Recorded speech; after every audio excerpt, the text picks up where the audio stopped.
வணக்கம், எல்லோருக்கும் வணக்கங்க. உங்கள் சீதர். இன்னைக்கு பாருங்க, இன்னைக்கு ஒரு பதிவு என்ன அப்படின்னா, நம்ம இறைசக்தி மேல நம்பிக்கையை அபரிமிதமாக வளர்த்துக்கிறது எப்படி, நம்ம நம்பிக்கையை எப்படி வச்சிருக்கோம் பாருங்க, அது ரொம்ப முக்கியம்.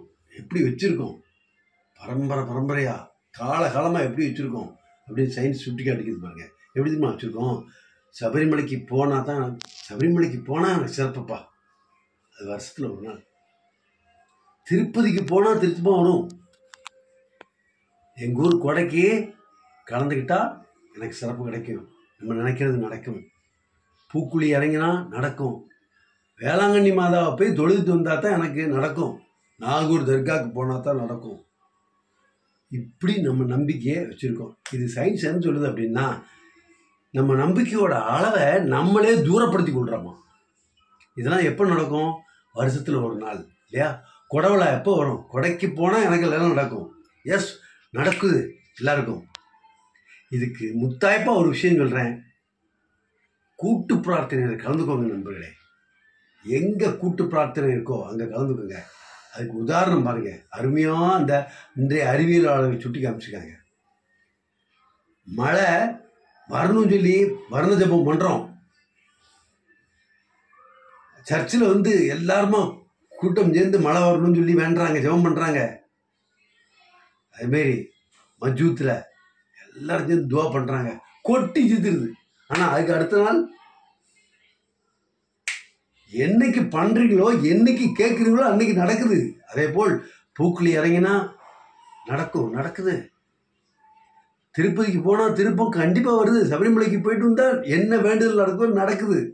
ஆனால் இதெல்லாம் எப்படி வச்சுருக்கோம்? லாங் டேர்ம் ப்ராசஸாக வச்சுருக்கோம்.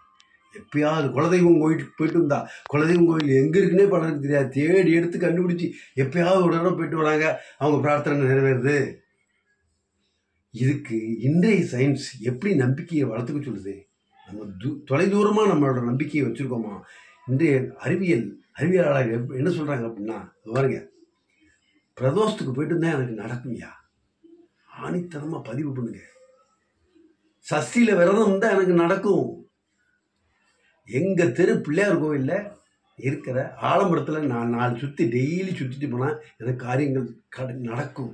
இன்றைக்கி நான் என்ன நினைக்கிறேன்னு, எந்திரிச்சு உட்காந்து பெட்டில் உட்காந்து நான் இன்றைக்கி சிறப்பான நாளாக எனக்கு இருக்குது, அற்புதமான நாளாக இருக்குது, நான் நினச்சது நடக்குது, எனக்கு பணவரவு கிடைக்குது, நினச்சிட்டு போனேன், எந்திரிச்சு உட்காந்து ப்ரே பண்ணால் எனக்கு கிடைக்கும்.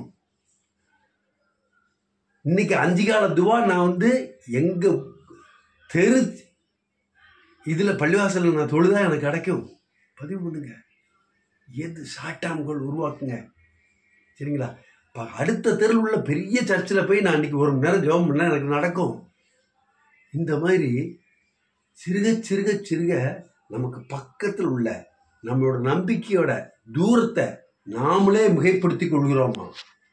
நம்மளோட நம்பிக்கையோட தூரத்தை ஷார்ட் அவுட் பண்ணுங்க, குறுகிய காலமாக மாற்றுங்க. இது எப்படி வரும் நண்பர்களே? ப்ளீஸ், இந்த இடத்துல ஒரு சின்ன விஷயம் அப்படின்னா, இதெல்லாம் நம்ம பூக்குழி இறங்குறது, கொடைக்கு போயிட்டு வர்றதுன்னா பாரம்பரியமாக நம்ம வச்சுக்கிட்டு இருக்கிற நம்பிக்கை நடக்குது. ஆனால் இன்றைக்கி நம்ம புதுசாக ஒரு நம்பிக்கையை இன்றைக்கி உருவாக்க சொல்லுது. எப்படி வரும்? பயிற்சியில் தான் வரும். 2 நாள் 3 நாள் செஞ்ச உடனே எனக்கு வரலன்னு நினைக்கப்படாது. தொடர்ந்து சனிப்பிரதோஷம் அட்டன் பண்ணுங்க, கிடைக்கும். சதுர்த்தி பூஜைக்கு தொடர்ந்து நான் போனால் எனக்கு எல்லாம் நடக்கும். பதிவு பண்ணுங்க, தொடர்ந்து போங்க, தொடர்ந்து செஞ்சுக்கிட்டே இருங்க. கண்டிப்பாக நம் நம்பிக்கையை வலுப்படும் நண்பர்களே. நம் நம்பிக்கையை அளவை குறுகியப்படுத்தி வாழ்க்கையில் தினம் வெற்றி பெறுவோம். நன்றி, உங்கள் ஜெயன் சீதர்.